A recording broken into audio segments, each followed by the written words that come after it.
जो एनडीए है सिर्फ धोखेबाज पार्टी है, धोखा देना जानती है, जनता का खून चूसना जानती है। चंपारण से कमल फूल मुक्त और लालटेन जलने जा रहा है, हाथ मजबूत होने जा रहा है। भाजपा जो है ना बलात्कारियों की पार्टी है, देशद्रोहियों की पार्टी है।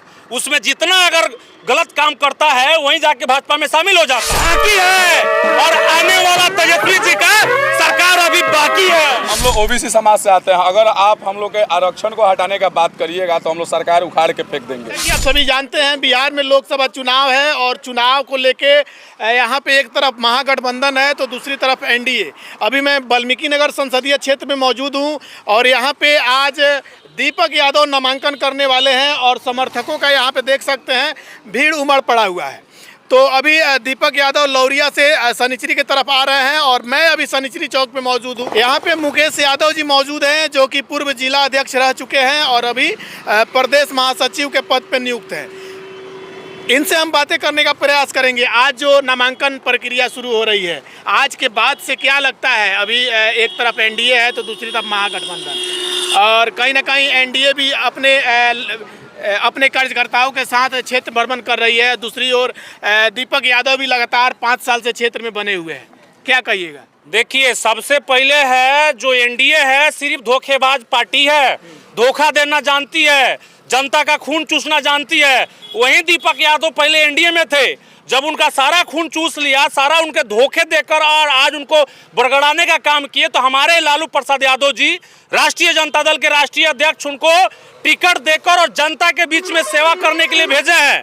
आज उनका नामांकन है और नामांकन के दौरान पूरा जन सैलाब इतना उमड़ गया बगहा में कि जो निर्वाचन विभाग के लोग पदाधिकारी हैं उनके ऊपर धावा बोल रहे हैं, उनको रोकने का प्रयास हो रहा है। तो हमारा जो प्रत्याशी है दीपक यादव जी वाल्मीकि नगर का, जो लोकसभा चुनाव होने जा रहा है, पूरी सादगी की तरह नॉमिनेशन देने जा रहे हैं। कोई कार्यक्रम नहीं, सिर्फ वहां से निकले हैं और अपने जनता से कार्यकर्ता से मुलाकात करते हुए जिला मुख्यालय 12 बजे करीब में पहुंचेंगे, अपना नामांकन दाखिल करेंगे और फिर जनता के बीच में वही देवतुल जनता जो जनता के सेवा करने का मौका उनको चाहिए। और भारतीय जनता पार्टी क्या कर रही है, एनडीए के लोग क्या कर रहे हैं? 10 साल से क्या परिवारवाद पर हमला बोलते हैं, वहीं 10 साल से बाप है 5 साल, बेटा रह गया 5 साल और वाल्मीकि नगर को पूरा चौपट बना कर रख दिए हैं। बेतिया का वही बाप 15 साल रहा है, बेटा 15 साल है, चौपट बना दिए हैं। तो पहला बार है कि चंपारण से कमल फूल मुक्त और लालटेन जलने जा रहा है, हाथ मजबूत होने जा रहा है। तब जब जनता का बीच में जब जनता का सेवक रहेगा तो वही 17 महीना वाला तेजस्वी जी वाला सरकार बनेगी तो रोजी रोजगार, नौकरी, यह सब काम होगा। कोई दूसरा मुद्दा नहीं है। कितनों मुद्दा उपरा ले मोदी जी, हम लोग वही मांग करेंगे जो रोजी चाहिए, रोटी चाहिए, मकान चाहिए, कपड़ा चाहिए। सिर्फ राशन के नाम पर भाषण देना से नहीं चलेगा। राशन 3 रुपया किलो मिलता है शुरू से लेकर आज तक और 15 रुपया का राशन इन्होंने फ्री कर दिया है, तो उसी पर अपना वोट मांगने चले हैं। तो राशन नहीं, भाषण नहीं, काम जनता खोजती है। और आज हमारा जो जनसैलाब है उमड़ चुका है, उनके ऊपर सुबह से प्रशासन का दबाव था, उसके बावजूद भी आप देखिएगा सनिचरी चौक पर उनका समर्थन क्या हो रहा है। वाल्मीकि नगर संसदीय क्षेत्र एक पर्यटक केंद्र भी है और यहाँ पे वर्षों से एयरपोर्ट का सपना है, अधूरा है। वहाँ पे पिचिंग वगैरह सब कुछ हो गया है, बिना हवाई जहाज लैंड किए हुए वहाँ का जो है पिचिंग सब खत्म हो चुका है। क्या कहिएगा? देखिए, ये जुमलेबाज सरकार से जो वादा करके बोलता है चुनाव में कि जुमला था, चुनावी जुमला, वही अमित शाह बोलता है ना, इंटर करके 12वीं कराएंगे, यही बोलता है ना। अब बोलता है 400 पार कराने के चक्कर में नीतीश कुमार 4000 पार करा देते हैं। तो लालू प्रसाद यादव जी का देन है कि बगहा पुलिस जिला बना और उनका जो बेटा है, हम लोग के नेता हैं आदरणीय तेजस्वी यादव जी आए थे, जिस दिन इनका मिलन समारोह हुआ दीपक भैया का, उस दिन ने उन्होंने वादा करके गया है कि 2025 में मेरी सरकार बनती है तो वाल्मीकि नगर समेत जो बगहा जिला है, पुलिस जिला है, पूर्णतः उसको जिला बनाने का काम हम करेंगे। ये हमारा लालू प्रसाद यादव जी के बेटा का, उनके लाल का वादा है, जो वादा करके भूलते नहीं है। वचन लिए हैं 24 वचन का, जो 200 यूनिट बिजली फ्री देना है जनता को, उनको रोजगार देना है, उनको जो कर्जा मुक्त करना है किसानों का, ऐसा चाहिए। एयरपोर्ट को लेके सर, एयरपोर्ट के लिए उन्होंने भी वादा किया है, जो 24 वचन है उसमें है। वाल्मीकि नगर और रक्सौल का जो एयरपोर्ट है दोनों चंपारण के अंतर्गत आता है। दोनों एयरपोर्ट का डिमांड जब हमारी सरकार बनेगी केंद्र में इंडिया गठबंधन की, तो ये दोनों रक्सौल और आपकी वाल्मीकि नगर दोनों हम लोग एयरपोर्ट बनाने का काम करेंगे। अच्छा, अभी एक सन ऑफ बिहार कहे जाने वाले मनीष कश्यप काफ़ी चर्चा में थे और उनके द्वारा बताया जा रहा था कि वो किसी दल में शामिल नहीं हुए। आज के समय में वो भाजपा में शामिल हो गए हैं। आपके क्षेत्र में एक बूढ़ी महिला मिली थी, वो बोल रही थी कि हमें 400 रुपया पेंशन मिलता है, जिसमें कुछ नहीं होता है। मनीष कश्यप 400 को बढ़ा के 3000 रुपया का दावा कर रहे थे, लेकिन आज के समय में वो भी दल में शामिल हो गए हैं। तो वृद्धाओं का जो पेंशन है, जिस प्रकार से मनीष कश्यप का वादा था 400 से 3000 करेंगे, इसमें क्या कहिएगा? सबसे पहले हम किसी ठग ऑफ देशद्रोही के बारे में बोलना नहीं चाहते। भाजपा जो है ना, बलात्कारियों की पार्टी है, देशद्रोहियों की पार्टी है। उसमें जितना अगर गलत काम करता है वहीं जाके भाजपा में शामिल हो जाता है। जो ठग ऑफ बिहार है, जो सन ऑफ बिहार बोलता था, आयांश के मुद्दा पे करोड़ों अरबों रुपया ठग लिया। उसके साथ में हम लोग भी शुरू में थे।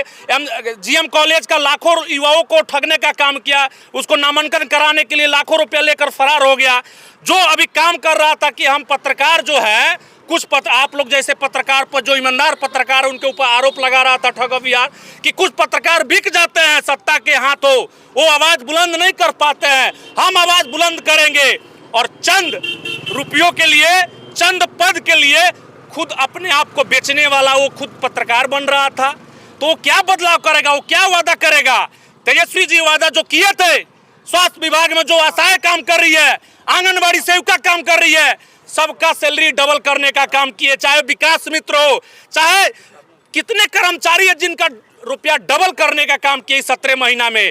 और उन्होंने कहा है कि जितने वृद्ध पेंशन है, चाहे वो इंदिरा मुस्माती का पेंशन मिलता है, वृद्ध पेंशन मिलता है, उसको डबल करने का काम तेजस्वी प्रसाद यादव करेंगे। जब 2025 में सरकार बनेगी तो उनका 1000 से 1500 का पेंशन ये इंडिया गठबंधन और तेजस्वी जी के नेतृत्व में बनेगी सरकार, उनको मिलना चालू हो जाएगा। कि आप लोग शनिचरी में मौजूद हैं, दीपक यादव का क्षेत्र यहाँ समाप्त हो जाता है, यहाँ के बाद बेतिया लोकसभा क्षेत्र शुरू हो जाता है। तो क्या मतलब यह जो आपका जो समर्थक है, आप लोग समर्थक जो है, यहाँ से आप लोग आगे जाएंगे कि यहीं तक रह जाएंगे? देखिए, चंपारण उब चुका है, एनडीए से उब चुका है, और सिर्फ वाल्मीकि नगर की बात नहीं हो रही है। यहाँ जितना देख रहे हैं सभी राष्ट्रीय जनता दल के सिपाही हैं, आम जनता है, कार्यकर्ता है, जो निस्वार्थ वोट देकर वाल्मीकि नगर के साथ साथ जो बगल में लोकसभा पड़ता है पश्चिमी चंपारण, वहाँ के भी मदन मोहन तिवारी जी खड़े हैं। उनको भी पूर्ण बहुमत से जिताने का काम राजद का कार्यकर्ता, महागठबंधन का कार्यकर्ता हो, चाहे कांग्रेस हो, वीआईपी हो, माले हो, सभी लोग एक होकर, और चंपारण मनुआ पुल तक एक जन सैलाब जाएगा। वहाँ से प्रशासन का रोक है। हम लोग जो महागठबंधन के प्रत्याशी है वहां जाके नामांकन दाखिल करेंगे और फिर वहां से आएंगे और अपने जनता के बीच में अपने जो जनसंपर्क अभियान चला रहे हैं उसमें चलाएंगे। आप देखिए जितने यहाँ पे उत्साहित है, इन लोग को बुलाया गया है, खुशी से आए हैं, ढोल ताशा बज रहा है। ये लौरिया विधानसभा का बॉर्डर है, यहाँ से चनपटिया विधानसभा चालू हो जाता है, यहाँ से लौरिया के बाद आपको चल जाइएगा चौतरवा बागान चालू हो जाता है। तो लौरिया विधानसभा का ये झांकी है और आने वाला तेजस्वी जी का सरकार अभी बाकी है। चौतरफा दीपक यादव जीत रहे हैं, कोई लड़ाई में कोई नहीं है दीपक यादव के सामने, लड़ाई में कोई नहीं है, ऐसा समर्थकों का कहना है। क्या कहिएगा सर? आज नामांकन है और नामांकन में आप सभी दल बल के साथ आए हुए हैं। इस बार कितने वोटों से दीपक यादव निकलने वाले हैं? एकतरफा वोट से लगभग 8 लाख वोट से चुनाव जीतेंगे। 8 लाख से? 8 लाख से। चलिए, क्या कहिएगा सर? क्या कहेंगे, आज आरजेडी लहर है। इस बार बिहार से नरेंद्र मोदी जी को सफाया करना है और 40 से 40 सीट राष्ट्रीय जनता महागठबंधन जीतेगी और दीपक यादव बिहार चंपारण में राजद लहराएगी।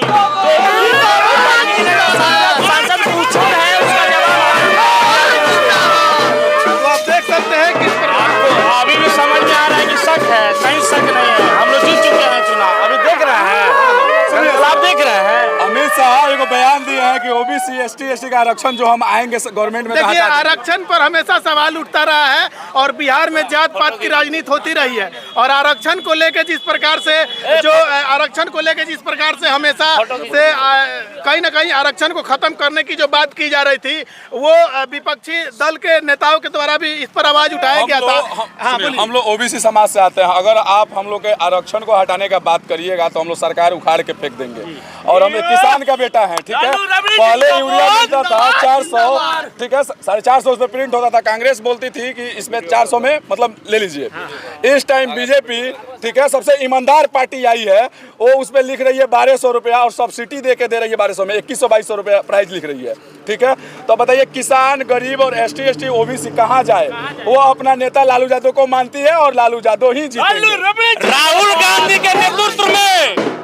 गांधी के नेतृत्व में महागठबंधन की जब सरकार होगी ना, तो जिस तरह से राजस्थान में गैस मुफ्त दिया जा रहा है, सब्सिडी के साथ में 400 रुपए में गैस दिया रहा है। एक भैंस आई थी आपको जो अभी मंत्री बन बैठी है, 400 रुपया गैस था तो सिलेंडर का प्याज का माला पहनकर वो रोड पर घूम रही थी कि गैस महंगा है।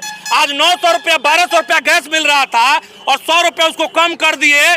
2 साल तक खून चूसे और 100 रुपया डिस्काउंट करके उसको 900 कर दिए, कम कर दिए। ये नहीं रोज बर्दाश्त होगा जनता के बीच में, ये माहौल खराब है। जनता ने आवाज बुलंद कर दिया है, बदलाव होके रहेगा। 10 साल से गवर्नमेंट में है, ठीक है, अभी भी बोल रहे हैं कि 80 करोड़ लोगों को हमको मुफ्त में राशन देना पड़ रहा है। कहाँ तक इस सरकार को चुनना लोगों के लिए जायज रहेगा? राहुल गांधी जी बोल रहे हैं कि भाजपा लोगों को करोड़पति बना रही थी, लेकिन वो नहीं बनाई, लेकिन राहुल गांधी लखपति बनाएंगे।